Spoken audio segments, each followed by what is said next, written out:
The product of two rational numbers is minus 40 by 3. If one of the two numbers is minus 5 by 2, then the reciprocal of the other number lies between. So ಎರಡು rational numbers ಇದೆ, ಅದರ product ಎಷ್ಟು ಅಂದರೆ minus 40/3 ಇದೆ. ಅದರಲ್ಲಿ ಒಂದು rational number minus 5/2.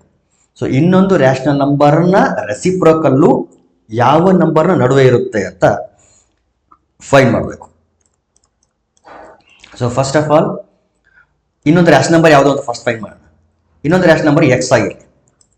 X into minus 5/2 is equal to minus 40/3. So minus minus cancel ಆಗಲಿ, 5 1 5 8. So ಇದು ಕ್ರಾಸ್ ಮಲ್ಟಿಪ್ಲೈ ಮಾಡಿದ್ರೆ ಎಕ್ಸ್ ಈಕ್ವಲ್ ಟು ಇದು 2 ಇಲ್ಲಿ ಬಂದರೆ 2 8 16/3. 16/3 ಇದು ಇನ್ನೊಂದು ರ್ಯಾಷನಲ್ ನಂಬರು. ಇದರ ರೆಸಿಪ್ರೋಕಲ್ ಕೇಳ್ತಾ ಇರೋದು. ರೆಸಿಪ್ರೋಕಲ್ ಅಂತಂದ್ರೆ ಏನಾಗ್ತದೆ, ಅಲ್ಲಿಗೆ 16/3 ಇರೋದು ಹೋಗಿ 3/16 ಆಗುತ್ತೆ. 3/16.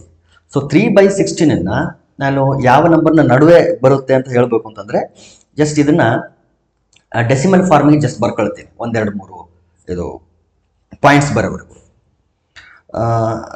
16 0 0 ಪಾಯಿಂಟ್ ಕೊಟ್ಟರೆ ಇಲ್ಲಿ 30 ಆಯಿತು. 16 1 16. ಸೊ 30 ಮೈನಸ್ 16 ಅಂತಂದರೆ 14. ಸೊ ಅಗೇನ್ ಒಂದು 0 ಬರ್ಕೊಂಡ್ರೆ ನಾನು ಮಾಡ್ತಾ ಇದ್ದು ಡಿವಿಷನ್ನು ಈ ರೀತಿ ಮಾಡ್ತೀನಿ. ಪಾಯಿಂಟ್ ಕೊಟ್ಟರೆ ಇಲ್ಲಿ 0 ತೊಗೊಳ್ಬೋದು. 16 1 16, ಅಲ್ಲಿಗೆ 14 ಪಾಯಿಂಟ್ ಕೊಟ್ಟಿರೋದ್ರಿಂದ ಸೊ 16 8 128, 9 144 ಆಗುತ್ತಲ್ಲ, ಹಾಗಾಗಿ ಸೊ 18 ಸದ್ಯಕ್ಕಿರಲಿ. ಮುಂದೆ ಬೇಕು ಅಂತಂದರೆ ಅದನ್ನು ಕಂಟಿನ್ಯೂ ಮಾಡಿ.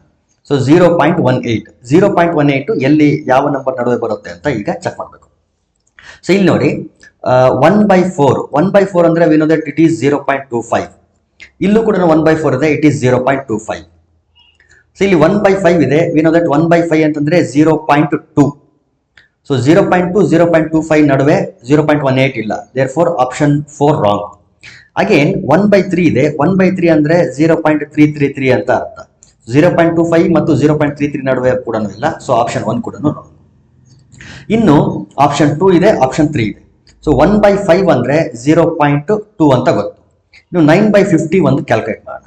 9/50 ನೋಡಿ, 50 0 0, 9 ಮೈನಸ್ 0 ಅಂದರೆ 9, ಪಾಯಿಂಟ್ ಕೊಟ್ಕೊಳ್ರಿ 0. 50 1 50, ಅಲ್ಲಿಗೆ 40 ಉಳಿತು. ಪಾಯಿಂಟ್ ಕೊಟ್ಟಿರೋದ್ರಿಂದ 0 ತಗೊಳ್ಬೋದು. 58 400. ಸೊ ಎಷ್ಟು ಬಂತು ಅಲ್ಲಿಗೆ 0.18, ಎಕ್ಸಾಕ್ಟ್ಲಿ 0.18. ಸೊ ಇದು 9/50 ಇದೆ, ಇದು 9/50 ಇದೆ ಅಂತಂದ್ರೆ ಇದು 0.18, ಇದು ಕೂಡ 0.18. ಸೊ ಅಬ್ಸರ್ವ್ ಮಾಡಿ, ಇದು 16/5 ಅನ್ನೋದು 0.18 ಇದೆ. ಇನ್ನು ಕಂಟಿನ್ಯೂ ಮಾಡಬಹುದಿಲ್ಲ. ಸೊ ಕಂಟಿನ್ಯೂ ಮಾಡಿದರೆ ಎಷ್ಟಾಗುತ್ತೆ ಅಲ್ಲಿಗೆ, ಇದು 10ರಲ್ಲಿ 8 ಹೋದರೆ 2, 3ರಲ್ಲಿ 2 ಹೋದರೆ 1. ಸೊ 120 ಅಂದರೆ 16 5 80, 16 6 96, 16 7 7 112 ಅನಿಸ್ತದೆ. ಸೊ 112. ಸೊ 0.18 ವರೆಗೂ ಹೋಗ್ಬೋದು ನಾವು, ಅಂದರೆ 0.187 ಅಂತ ಅನ್ಕೊಳ್ರಿ. So it is greater than 0.18. ಇಲ್ಲಿ 9/50 ಎಕ್ಸಾಕ್ಟ್ಲಿ 0.18 ಬಂದಿದೆ, 1/5 ಎಕ್ಸಾಕ್ಟ್ಲಿ 0.2 ಬಂದಿದೆ. ಇಲ್ಲಿ 3/20 ಕ್ಯಾಲ್ಕುಲೇಟ್ ಮಾಡಿದ್ರು ಕೂಡ it will be less than 0.18. ಇವೆರಡು ನಡುವೆ ಇದೆ ಅಂತ ಹೇಳಿದಾನೆ ಅಂತಂದ್ರೆ ಲೆಸ್ ದ್ಯಾನ್ ಇರುತ್ತೆ. Therefore option 3 correct, option 2 wrong. ಬೇಕಿದ್ರೆ ನೀವು ಚೆಕ್ ಮಾಡ್ಬೋದು ಇದನ್ನ. 23 ಅಂದರೆ ಇಲ್ಲಿ ಪಾಯಿಂಟ್ ಕೊಟ್ಕೊಂಡ್ರೆ 0 ತಗೊಳ್ರಿ. 21 20, ಅಲ್ಲಿ 10 ಉಳಿತು. ಸೊ 0 ತಗೊಂಡ್ರೆ 25 100. ನೋಡಿ, ಇದು 0.15 ಬರುತ್ತೆ. ದೇರ್ ಫೋರ್ 0.187 ಯಾವುದರಲ್ಲಿ ನಡುವೆ ಇರುತ್ತೆ ಅಂತಂದ್ರೆ ಆಪ್ಷನ್ 3, 9/50 ಮತ್ತು 1/5 ನಡುವೆ ಇರುತ್ತೆ.